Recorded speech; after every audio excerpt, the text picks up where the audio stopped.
Corona pandemic का दौर आया तो बच्चे समझने लग गया कि वेंटिलेटर क्या होता है और ये किस तरीके से आपकी जान बचा सकता है। तो इस लाइफ सेविंग डिवाइस ने पूरी दुनिया में बहुत से कोरोना मरीजों की जान भी बचाई है और इस दौर में सबसे ज्यादा डिमांड भी इसी वेंटिलेटर की ही रही है। तभी तो बड़े स्तर पर इसका प्रोडक्शन किया गया है ताकि ज्यादा से ज्यादा लोगों की जान बचाई जा सके। ऐसे में आपको भी वेंटिलेटर के बारे में ज्यादा जानकारी ले लेनी चाहिए ताकि आप जान पाए कि एक वेंटिलेटर कैसे काम करता है और इसकी जरूर बिल्कुल मिस ना करें। तो चलिए शुरू करते हैं और वेंटिलेटर के बारे में डिटेल में जानते हैं। एक मेडिकल वेंटिलेटर ऐसे मरीजों की जान बचाने में मदद करता है जो सही तरह से सांस नहीं ले पाते हैं या जिनके लिए खुद सांस ले पाना पॉसिबल नहीं रह पाता। ये तो आप जानते ही हैं कि हमारी सांस लेने की प्रक्रिया लंग्स से जुड़ी होती है। लंग्स की बदौलत ही हमारी बॉडी को फ्रेश ऑक्सीजन मिलती है और लंग्स कार्बन डाइऑक्साइड और दूसरी वेस्ट गैसेस को हमारी बॉडी से बाहर निकालने का काम भी करते हैं। ये भी आप अच्छे से जान चुके हैं कि कोरोना वायरस लंग्स पर ही अटैक करता है, जिससे सीरियस कंडीशन में लंग्स ठीक से काम नहीं कर पाते हैं। ऐसे में ये मशीन लंग्स की मदद करती है, यानी वेंटिलेटर की मदद से ब्रीदिंग प्रॉब्लम्स को ठीक किया जा सकता है। वेंटिलेटर को रेस्पिरेटर, ब्रीदिंग मशीन और मैकेनिकल वेंटिलेशन भी कहा जाता है।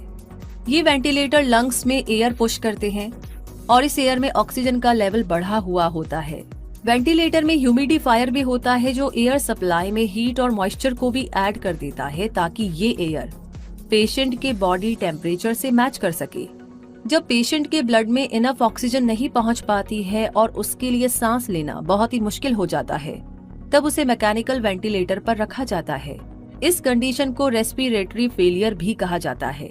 डॉक्टर वेंटिलेटर को इस तरीके से सेट करते हैं जिससे ये मशीन पेशेंट के लंग्स में हवा भेजे। वेंटिलेटर से लंग्स में ऑक्सीजन पहुंचाने के लिए पेशेंट को मास्क भी पहनाया जा सकता है, लेकिन अगर पेशेंट की कंडीशन बहुत सीरियस हो तो उसे ब्रीदिंग ट्यूब की जरूरत पड़ती है। इसके लिए मुंह या नाक के जरिए एक एंडोट्रैकियल ट्यूब पेशेंट के विंड पाइप यानी ट्रैकिया में इंसर्ट की जाती है। इस ट्यूब के इस्तेमाल के दौरान पेशेंट बात नहीं कर सकता और ना ही कुछ खा सकता है। एक ट्रैकियोस्टोमी ट्यूब की मदद से पेशेंट बहुत मुश्किल से थोड़ी सी बात कर सकता है और कुछ खा सकता है। वेंटिलेटर प्रेशर का यूज करके ऑक्सीजन युक्त एयर लंग्स में पहुंचाता है और कार्बन डाइऑक्साइड को बॉडी से बाहर निकालता है। ऐसा करने से पेशेंट को ऑक्सीजन मिलती है और कार्बन डाइऑक्साइड बाहर निकलती है। पेशेंट का एक्सेल करना यानी कि सांस छोड़ना भी बहुत जरूरी होता है, क्योंकि अगर CO2 बाहर ना निकले तो पेशेंट के ऑर्गन्स को डैमेज कर सकती है। ये नॉर्मल ब्रीदिंग प्रोसेस की तरह ही होता है।